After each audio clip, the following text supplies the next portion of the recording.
This is Engadget. Here's what's happening in the world of technology.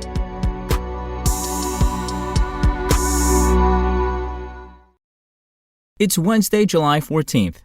If you've done any online shopping in the last little while, there's a good chance you've run into services like Affirm and PayPal's Pay in 4. They allow you to purchase something and pay for it later by splitting up the total cost of the item into several installments.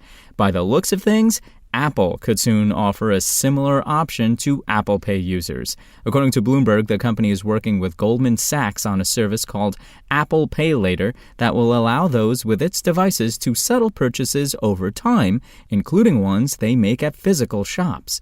When using the service, the outlet says you will have two ways of paying for your purchase. If you pick the Apple Pay in 4 option, you'll need to make 4 interest-free payments across 2 months. The other option is to extend the payment period over multiple months, though in that case, interest comes into play.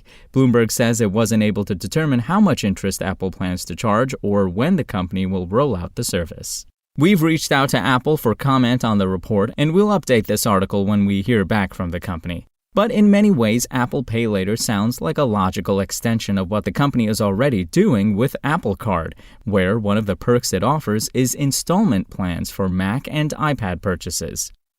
And as protests continue in Cuba over the country's handling of the coronavirus pandemic and the surrounding economic fallout, the Cuban government has moved to restrict access to social media and messaging platforms. According to NetBlocks, an organization that tracks internet access, Facebook, Instagram, WhatsApp, and Telegram have all been at least partially blocked on the Caribbean islands since Monday. As of Tuesday afternoon, it appears the restrictions are still in place, with Reuters reporting that people in Havana don't have access to mobile data at the moment. We've reached out to Facebook and Telegram for confirmation on the outages, and we'll update this article when we hear back from the companies.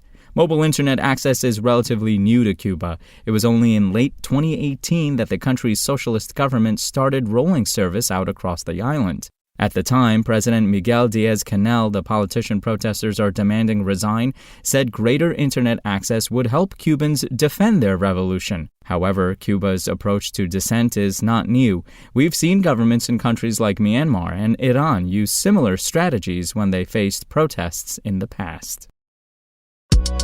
If you want to catch the latest tech news as it's happening, check out Engadget.com or tune in again every weekday.